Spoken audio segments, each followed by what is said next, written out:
To manage users, go to the Settings menu and select Users. Existing users are displayed. To add a new user, click on the Add User button.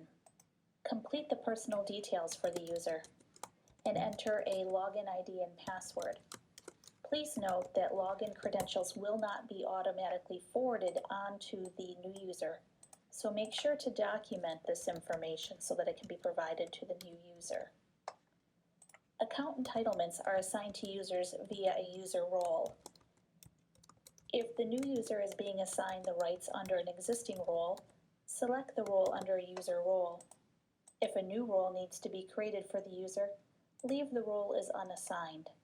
You will need to come back to this later and assign the new role once it has been created. Now click on Save New User Details.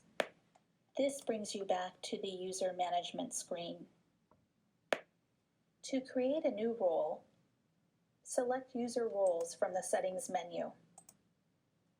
Click Create Role, enter the role name and a description if necessary, and click Continue. This will bring you back to the settings screen for your new role. You will be brought to the Overview tab, where you'll be able to see the different transaction types that your company is entitled with. Select a transaction type, and under this transaction type you have Allowed Actions, which will allow you to set the entitlements for this role to allow them to draft and or approve the transaction type, to be able to cancel this transaction type, to set daily limits lower than the daily limit assigned to your company, also allows to access your subsidiaries, and entitle the accounts that this transaction type may be originated from. Under Rights, you can select whether or not those with this role can view all transactions originated, whether or not they can only view their own transactions, as well as transactions by others in this role, or to be able to limit them from being able to view any transactions originated under this payment type.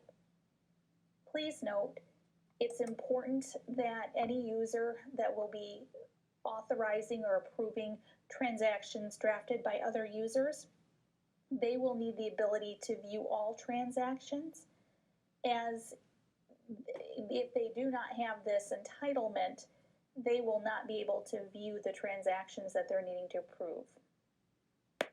And finally, the Approval tab just gives a bit more granular limit setting options for this particular payment type.